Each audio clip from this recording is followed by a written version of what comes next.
15:18.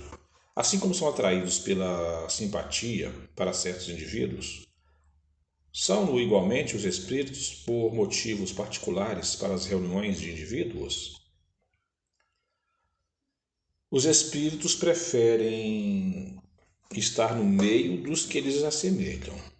Acham-se aí mais à vontade e mais certos de serem ouvidos. É pelas suas tendências que o homem atrai os espíritos. Isso quer esteja só, quer faça parte de um todo coletivo, como uma sociedade, uma cidade ou um povo. Portanto, as sociedades, as cidades e os povos são de acordo com as paixões e o caráter neles predominantes, assistido por espíritos mais ou menos elevados. Os espíritos imperfeitos se afastam dos que os repelem. Segue-se que o aperfeiçoamento moral das coletividades, como o dos indivíduos, tende a afastar os maus espíritos e a atrair os bons, que estimulam e alimentam nelas o sentimento do bem, como outros lhe podem insuflar as paixões grosseiras. 15:19. As aglomerações de indivíduos, como as sociedades, as cidades ou as nações, têm espíritos protetores especiais? Tem, pela razão de que esses agregados são individualidades coletivas que, caminhando para um objetivo comum, precisam de uma direção superior. 15:20. Os espíritos protetores das coletividades são de natureza mais elevada do que os que se ligam aos indivíduos? Tudo é relativo ao grau de adiantamento, quer se trate de coletividades, quer de indivíduos. 15:21. Certos espíritos podem auxiliar o progresso das artes, protegendo os que às artes se dedicam?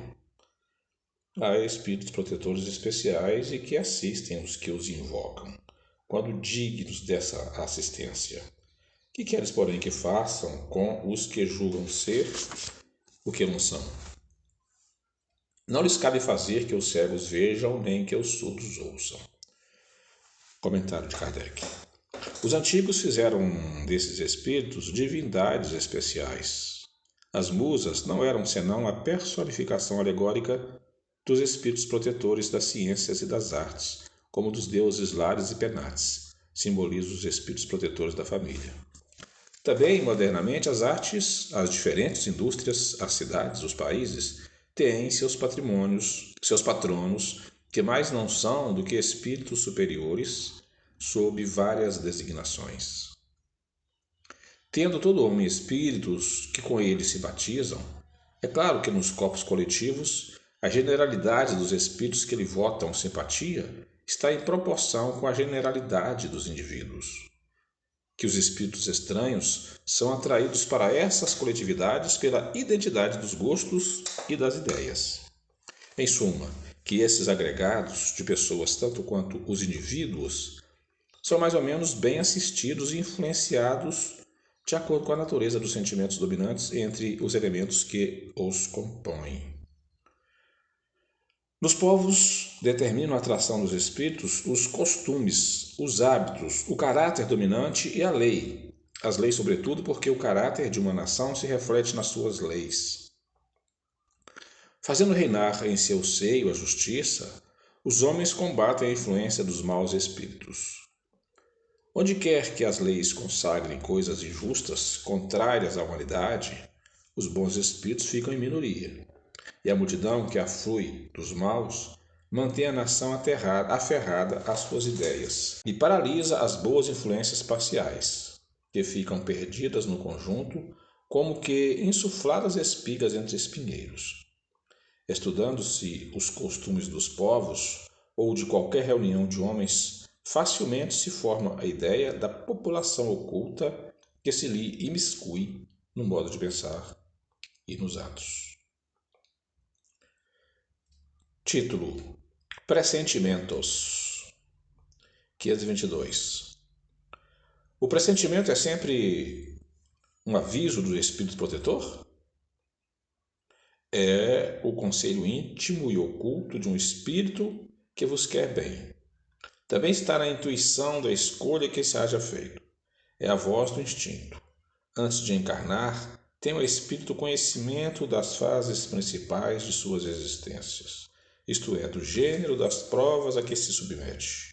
Tendo estas caráter assinalado, ele conserva no seu foro íntimo uma espécie de impressão de tais provas. E esta impressão, que é a voz do instinto, fazendo-se ouvir quando lhe chega o momento de sofrê-las, se torna pressentimento. 523. Acontecendo que os pressentimentos e a voz do instinto são sempre alguns tantos vagos, que devemos fazer na incerteza em que ficamos? Quando te achares na incerteza, invoca o teu bom espírito, ou ora a Deus, soberano Senhor de todos, e ele te enviará um de seus mensageiros, um de nós. 524. Os avisos dos espíritos protetores objetivam unicamente o nosso procedimento moral ou também o proceder que devemos adotar nos assuntos da vida particular? Tudo. Eles se esforçam para que vivais o melhor possível, mas quase sempre tapais os ouvidos aos avisos salutares e vos tornais desgraçados por causa vossa. Comentáriozinho. Os espíritos protetores nos ajudam com seus conselhos, mediante a voz da consciência que fazem ressoar em nosso íntimo. Como, porém, nem sempre ligamos a isso a devida importância, outros conselhos mais diretos, eles nos dão servindo-se das pessoas que nos cercam. Examine cada um as diversas circunstâncias felizes ou infelizes de sua vida, e você verá que em muitas ocasiões recebeu conselhos de que se não aproveitou e que lhe teria poupado muitos desgostos se houvesse escutado. Influência dos espíritos nos acontecimentos da vida. Esse é um título. 525. Exercem os espíritos alguma influência no acontecimento da vida? Certamente, pois que vos aconselho. 525A. Exerce essa influência por outra forma que não apenas pelo pensamento que sugerem, isto é, tem ação direta sobre o cumprimento das coisas? Sim, mas nunca atuam fora das leis da natureza. Comentário. Imaginamos erradamente que aos espíritos só caiba manifestar sua ação por fenômenos extraordinários. Quiséramos que nos viesse auxiliar por meio de milagres e os figuramos sempre armados de uma varinha mágica. Por não ser assim, é que oculta nos parece a intervenção, que tem nas coisas deste mundo e muito natural o que se executa com o concurso deles.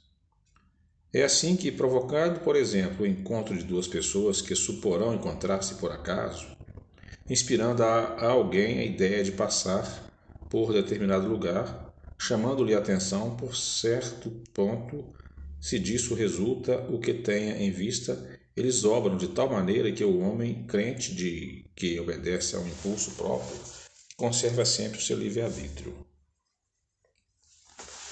526. Tendo como tem ação sobre a matéria, os espíritos podem provocar certos efeitos com o objetivo de que se dê um acontecimento? Por exemplo, um homem tem que morrer. Sobe uma escada, a escada se quebra e ele morre da queda. Foram os espíritos que quebraram a escada para que o destino daquele homem se cumprisse? É exato que os espíritos têm ação sobre a matéria, mas para o cumprimento das leis da natureza, não para as derrogar, fazendo que em dado momento ocorra um sucesso inesperado e em contrário àquelas leis. No exemplo que figuraste, a escada se quebrou porque se achava podre, ou por não ser bastante forte para suportar o peso de um homem. Se era destino daquele homem perecer de tal maneira, os espíritos lhe inspiraram a ideia de subir a escada em questão, que teria de quebrar-se com seu peso, resultando daí a morte por um efeito natural, e sem que para isso fosse mister a produção de um milagre. 527. Vamos tomar outro exemplo. em que não entre a matéria em seu estado natural. Um homem tem que morrer fulminado pelo raio. Refugia-se debaixo de uma árvore, estala o raio e ele morre. Poderá dar-se que tenha sido os espíritos que provocaram a produção do raio e que o dirigiram para o homem? Dá-se o mesmo que anteriormente. O raio caiu sobre aquela árvore em tal momento porque estava nas leis da natureza que assim acontecesse. Não foi encaminhado para a árvore para se achar debaixo dela o homem. A este sim foi inspirada a ideia de se abrigar debaixo de uma árvore sobre a qual cairia o raio, porquanto a árvore não deixaria de ser atingida só por não lhe estar debaixo da fronte o homem. 528. No caso de uma pessoa mal intencionada, disparar sobre outro um projétil que apenas lhe passe perto sem a atingir, poderá ter sucedido que um espírito bondoso haja desviado do projétil? Se o indivíduo alvejado não tem que perecer desse modo, o espírito bondoso inspira a ideia de se desviar, ou então pode ofuscar o que empunha a arma de sorte a fazê-lo apontar mal. Porquanto, uma vez disparada a arma, o projétil segue a linha que tem de seguir, de percorrer. 529. O que se deve pensar das balas encantadas, de que falam algumas lendas e que fatalmente atinge o alvo? Pura imaginação. O homem gosta do maravilhoso e não se contenta com as maravilhas da natureza. 529a. Podem os espíritos que dirigem os acontecimentos terrenos ter obstado a sua ação por espíritos que queiram o contrário? O que Deus quer se executa. Se houver demora na execução ou lhe surjam obstáculos, é porque ele assim o quis. 530. Os espíritos não podem os espíritos levianos, abeteiros, criar pequenos embaraços à realização dos nossos projetos e transtornar as nossas previsões?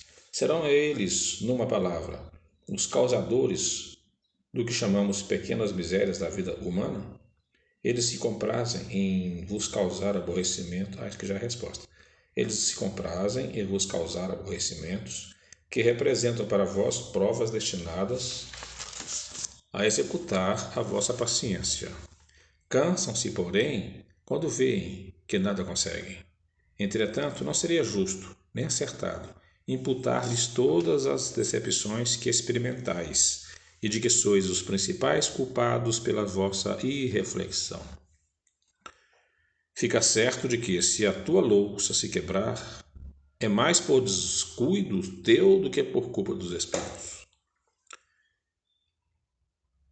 530a. Destes, os que provocam contrariedades obram impelidos por animosidade pessoal ou assim procedem contra qualquer sem motivo determinado por pura malícia. Por uma e outra coisa. Às vezes, os que assim vos molestam são inimigos que granjeastes nessa ou em precedente existência. Outras vezes, nenhum motivo há.